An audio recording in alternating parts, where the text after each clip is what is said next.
Assalamualaikum warahmatullahi wabarakatuh. Innal hamdan wa syukranillah, assalatu wassalamu ala rasulillah, la haula wa la quwata illa billah, amma ba'du. Yang saya hormati kepada dosen pengampu Bahasa Indonesia Miss Era Octavia MPD, dan yang saya hormati kepada teman-teman yang sudah menonton video ini. Baik, di sini saya akan memperkenalkan diri saya. Nama saya Ahmad Saiful Anwar, NPM 21110100173, Prodi Pendidikan Agama Islam kelas D, dosen pengampu Miss Era Octavia MPD, untuk mendokumentasikan hasil ujian akhir semester kelas D.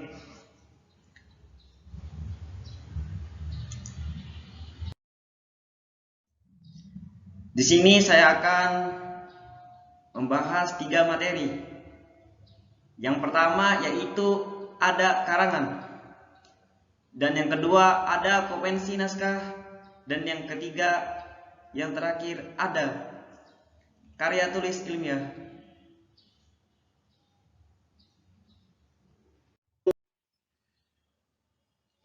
Di sini saya akan membahas penulisan karangan.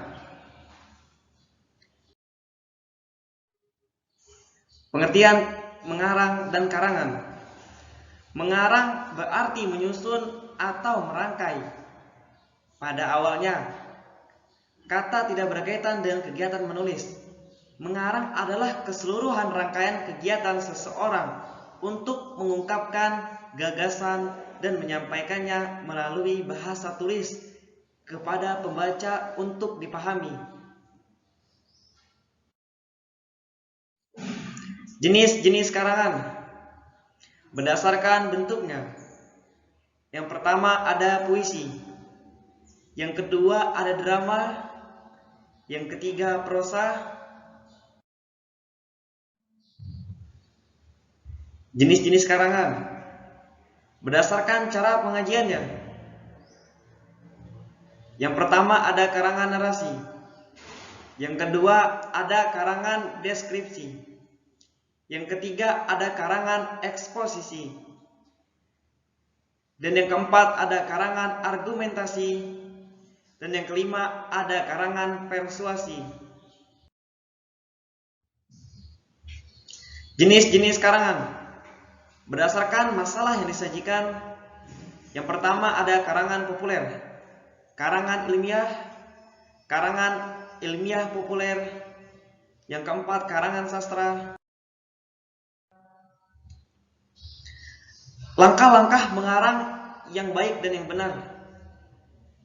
Yang pertama menentukan topik, yang kedua merumuskan judul, yang ketiga menyusun kerangka, yang keempat mengumpulkan bahan data, yang kelima mengembangkan kerangka karangan, yang kelima cara pengakhiran dan penyimpulan, yang ketujuh menyempurnakan karangan, yang kelapan penggolongan karangan menurut bobot isinya, 9 sistematika karangan.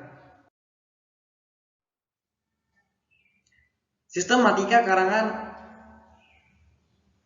memiliki halaman awal, halaman sampul, kata pengantar, daftar isi, dan daftar gambar, dan daftar tabel. Sistematika karangan bagian utama yaitu ada pendahuluan, memiliki target, upaya pokok, tujuan utama, dan yang kedua ada inti karangan. Sistematika karangan itu bagian penutup. Bagian ini berisi saran atau kritik, kesimpulan daftar pustaka. Bagian ini berisi referensi. Baik, kita akan membahas materi selanjutnya, yaitu konvensi naskah.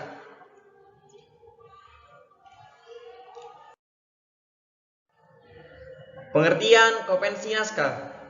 Menurut Kamus Besar Bahasa Indonesia, kopensi berarti pemufakatan atau kesepakatan, terutama mengenai adat, tradisi, peraturan. Sedangkan naskah adalah karangan yang masih ditulis dengan tangan atau karangan seseorang yang belum diterbitkan.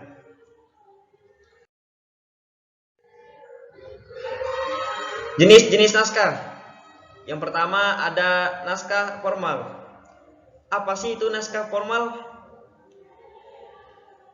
Naskah formal adalah suatu naskah yang memenuhi semua persyaratan yang dituntut oleh kopensi. Yang kedua ada naskah semi formal. Naskah semi formal adalah suatu naskah yang tidak memenuhi semua persyaratan yang dituntut oleh kopensi. Dan yang terakhir ada naskah informal. Apa sih itu naskah informal? Naskah informal adalah suatu naskah yang tidak memenuhi semua persyaratan yang dituntut oleh kopensi. Syarat-syarat formal penulisan naskah. Persyaratan formal bentuk lahiriah yang harus dipenuhi sebuah karya menyangkut 3 bagian utama, yaitu bagian pendahuluan, yang kedua bagian tubuh atau isi, yang ketiga bagian penutup. Unsur-unsur dalam penulisan sebuah karangan. Yang pertama ada bagian pendahuluan. Halaman judul. Judul selalu ditempatkan di bagian tengah atas, ditulis dengan huruf kapital, semua jaraknya di pinggir atas, dengan judul kira-kira 5 cm, dengan pias kiri 4 cm dan kanan 2,5 cm. Bagian kedua, halaman pengesahan. Halaman pengesahan ini terutama untuk karya-karya ilmiah yang biasa diujikan atau dipertahankan di depan penguji, seperti skripsi, tesis, dan disertasi. Maksudnya menginformasikan kepada para panitia ujian akhir bahwa karya ilmiah ini telah memenuhi syarat dan disetujui oleh pembimbing untuk dipertahankan di depan para penguji. Lanjut ke selanjutnya, ada halaman persembahan. Persembahan sebenarnya tidak termasuk organ karangan dan tidak penting.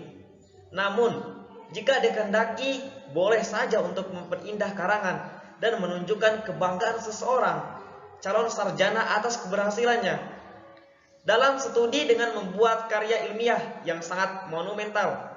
Persembahan biasanya ditunjukkan kepada seseorang yang disayangi, seperti kedua orang tua dan sanak saudara. Yang keempat, kata pengantar. Kata pengantar itu mengantarkan karya kita kepada pembaca, sama halnya dengan seseorang mengantarkan sesuatu kepada orang lain, disertai cara-cara penggunaan dan kegunaannya. Dan yang terakhir, ada abstrak, adalah intisar atau inti suatu karangan.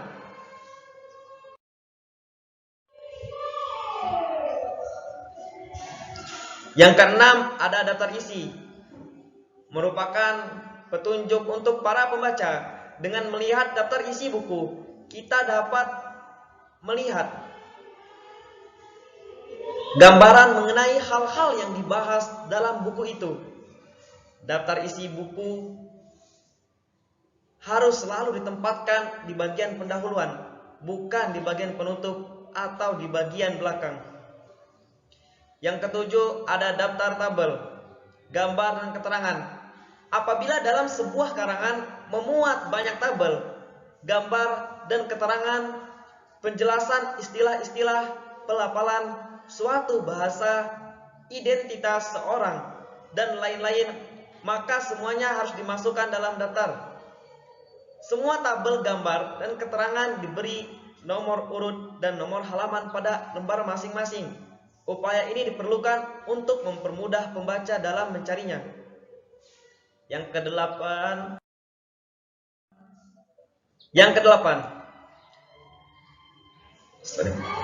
dan kita membahas ke selanjutnya, ada bagian tubuh. Yang pertama ada pendahuluan. Tujuan pendahuluan suatu karangan untuk menarik perhatian pembaca, memusatkan perhatian pembaca terhadap masalah yang dibahas, dan memberikan dasar yang sebenarnya dari uraian itu. Yang kedua, latar belakang masalah. Latar belakang masalah adalah suatu hal yang memotivasikan mahasiswa melakukan penelitian dari hal-hal yang umum kepada hal khusus.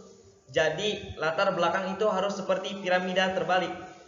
Setelah sampai pada yang bersifat khusus, harus muncul suatu masalah yang global.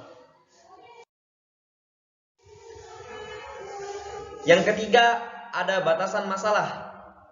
Agar masalah penelitian tidak melebar, maka kita perlu membatasinya. Jika tidak dibatasi, masalah tersebut mungkin tidak sesuai dengan kemampuan kita, baik dari segi pengetahuan, ekonomi, maupun waktu. Yang keempat, rumusan masalah. Rumusan masalah maksudnya untuk mengespesifikasikan masalah-masalah yang akan dibahas dalam karangan. Masalah-masalah yang dirumuskan harus merupakan hasil menspesifikasikan atau penghususan masalah utama yang harus dijawab pada bab simpulan. Yang kelima, ada tujuan penelitian. Tujuan ditunjukkan untuk mengetahui sesuatu, baik proses dari hasilnya maupun penyebab dan akibat mengenai sesuatu yang diteliti. Yang keenam, kerangka berpikir. Kerangka berpikir adalah jalan pikiran kita tentang proses penelitian. Yang ketujuh, ada landasan teori. Deskripsi atau kajian teoritik variabel X tentang prinsip-prinsip teori. Pendapat ahli dan pendapat umum, hukum, dalil atau opini yang digunakan sebagai landasan pemikiran kerangka kerja, penelitian, dan kepenulisan sampai dengan kesimpulan atau rekomendasi. Yang kedelapan, ada sumber data. Sumber data penulisan berisi sumber data sekunder dan data primer. Yang kedua, ada kriteria penentuan jumlah data. Yang ketiga, ada kriteria penentuan mutu data. Yang keempat, kriteria penentuan sampel. Yang kelima, kesesuaian data dengan sifat dan tujuan pembahasan. Metode dan teknik penulisan. Penjelasan metode yang digunakan dalam pembahasan misalnya metode kuantitatif, metode deskripsi, metode komparatif, metode korelasi, metode eksploratif, atau metode eksperimental. Yang kesembilan, sistematika penulisan. Gambaran singkat pengajian isi pendahuluan, pembahasan utama dan kesimpulan. Penjelasan lambang-lambang, simbol-simbol atau kode kalau ada. Yang ke-10, kesimpulan. Kesimpulan merupakan bagian terakhir atau penutup dari isi karangan dan juga merupakan bagian terpenting sebuah karangan ilmiah. Bagian penutup. Yang pertama, ada apendik. Apendik adalah daftar istilah nama orang, kata-kata asing dan sebagainya. Hal tersebut ditulis sesuai dengan nomor halaman, tempat hal-hal, dan harus disusun secara sistematis dan alfabetis untuk mempermudah orang atau pembaca untuk mencarinya. Yang kedua, ada bibliografi. Bibliografi sama dengan daftar pustaka, yakni daftar buku-buku artikel dan laporan penelitian yang dipakai sebagai sumber teori atau sumber kutipan sebagai rujukan dalam penelitian atau penulisan karangan. Yang C, riwayat hidup. Dalam riwayat hidup terdapat 1. Tanggal dan tempat penelitian dilahirkan. 2. Riwayat pendidikan dari pendidikan pertama sampai pendidikan terakhir. Yang ketiga, pengalaman-pengalaman itu yang menyangkut pekerjaan, pendidikan, dan sebagainya. Ketentuan dalam penulisan naskah. Naskah ditulis dalam bentuk format yang sudah jadi atau siap dicetak. Judul ditulis dengan huruf kapital dan dicetak tebal. Naskah ditulis dalam bahasa Indonesia atau bahasa Inggris dengan program Westword huruf Times New Roman dengan spasi 12 per tunggal. Alinea baru.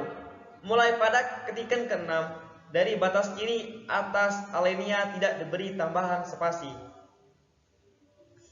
Identitas menulis harus dicantumkan di bawah judul meliputi nama lengkap, tanpa gelar, institusi, alamat lengkap, institusi, dan email.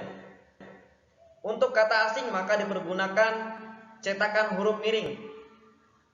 Tabel ataupun gambar harus diberi keterangan yang jelas dan diberikan nomor urut.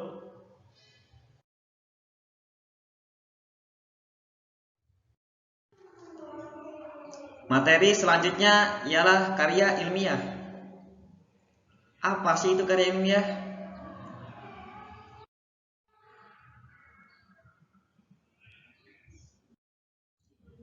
Karya ilmiah adalah tulisan yang mengungkapkan suatu masalah melalui pengamatan, tinjauan, dan penelitian menurut metode ilmiah yang diisinya dapat dipertanggungjawabkan kebenarannya.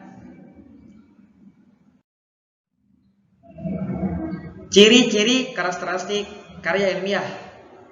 Dalam karya ilmiah ada 4 aspek yang menjadi karakteristik utamanya, yaitu pertama, struktur sajian, 2, komponen dan substansi, 3, sikap penulis, dan yang keempat, penggunaan bahasa. Pertama, ada struktur sajian.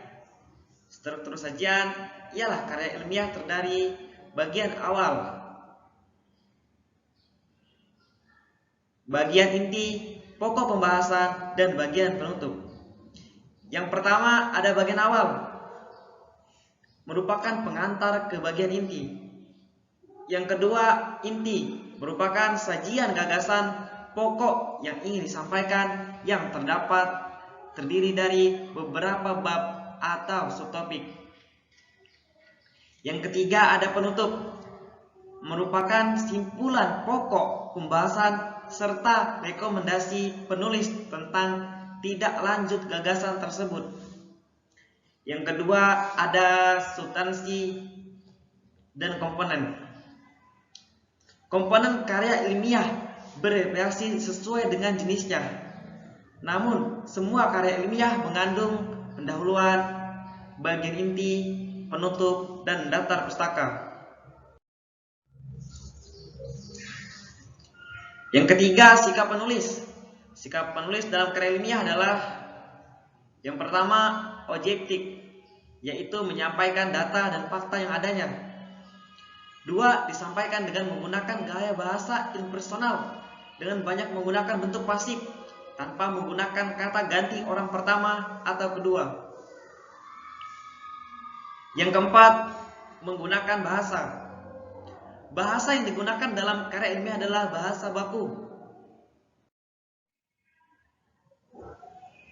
C. Syarat karya ilmiah. Yang pertama, komunikatif. 2, bernalar. 3, logis. 4, ekonomis. 5, berdasarkan landasan teori yang kuat. 6, relevan. 7, menggunakan sumber yang ada. Komunikatif maksudnya mengandung suatu masalah beserta pemecahannya. Bernalar maksudnya isi tulisan dikemukakan dengan nalar yang sehat sehingga dapat dipercaya. Yang ketiga, logis maksudnya masalah yang dikemukakan berdasarkan pikiran akal, bukan hasil imajinasi atau angan-angan pengarang.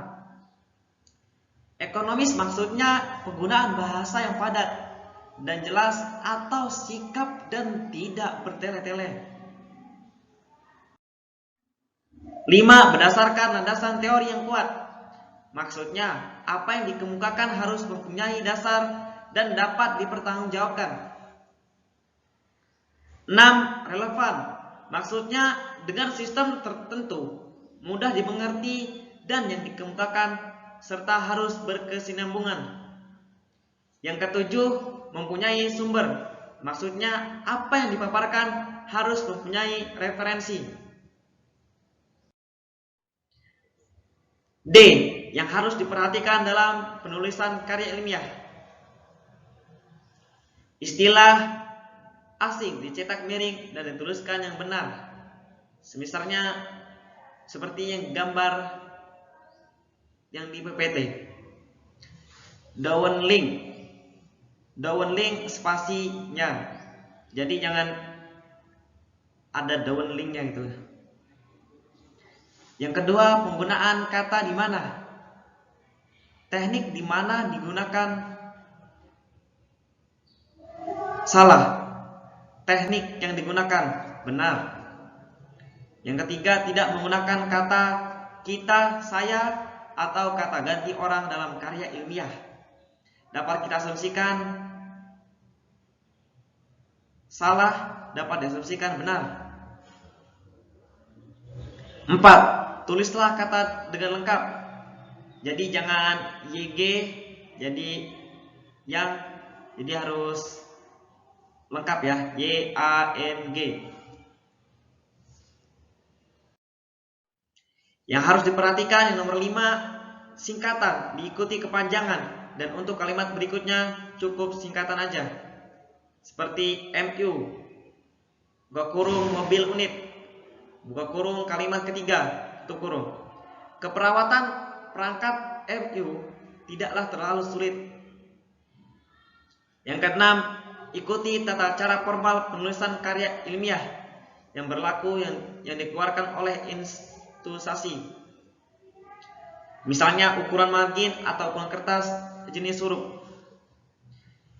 Yang ketujuh, menggunakan huruf besar di awal kalimat, penempatan titik dan koma yang sesuai. Gunakan EYD, ejaan yang disempurnakan. 9. Cek kepenulisan sebelum diserahkan. Macam-macam karya ilmiah, yaitu ada makalah, laporan penelitian, artikel, esai, proposal penelitian, 6 skripsi, 7 tesis, 8 disertasi. Makalah merupakan karya tulis yang memerlukan studi, baik secara langsung, misalnya observasi lapangan, maupun secara tidak langsung, studi kepustakaan. Yang kedua, laporan penelitian. Laporan adalah karangan yang dibuat setelah seseorang melakukan eksperimen, peninjauan atau survei, observasi, pembacaan dan penelaahan buku, penelitian, dan lain-lain. Yang ketiga, artikel. Artikel adalah karya tulis yang dirancang untuk penelitian jurnal ilmiah. Artikel ini ditulis secara ringkas dan berisi hal-hal penting. Yang keempat, ada esai. Esai adalah ekspresi tertulis dari opini penulisnya. Sebuah esai akan makin baik jika penulisnya dapat menggabungkan fakta dengan imajinasi, pengetahuan dengan perasaan, tanpa mengedepankan salah satunya. 5. Proposal penelitian. Proposal penelitian merupakan rencana yang dituangkan dalam bentuk rancangan kerja. Bagi seseorang peneliti, usulan penelitian dianggap sebagai proses langkah awal untuk melaksanakan penelitian, menjadi pedoman dalam penelitian. Selanjutnya ada skripsi. Jenis karya ilmiah yang terkenal di kalangan perguruan tinggi sebagai bagian dari persyaratan akademik yang harus ditempuh oleh seorang mahasiswa tingkat sarjana S1 yang akan menempuh ujian atau tugas akhir jenjang pendidikan. Yang selanjutnya ada tesis. Jenis karya ilmiah yang ditulis oleh mahasiswa untuk memperoleh gelar magister atau strata 2 S2. Tesis sebagai karya ilmiah yang harus teliti dan pembahasannya lebih mendalam daripada skripsi. 8. Disertasi. Jenis karya ilmiah yang ditulis untuk mencapai gelar doktor atau strata S3, yaitu gelar akademik tertinggi yang dapat diberikan oleh suatu perguruan tinggi. Sekian, terima kasih. Mungkin itu pemateri dari saya. Mohon maaf apabila ada kesalahan. Wallahu a'lam, ihdinas siratal mustaqim. Wa akhiran undur maqalah wa la tandur maqalah. Wassalamualaikum warahmatullahi wabarakatuh.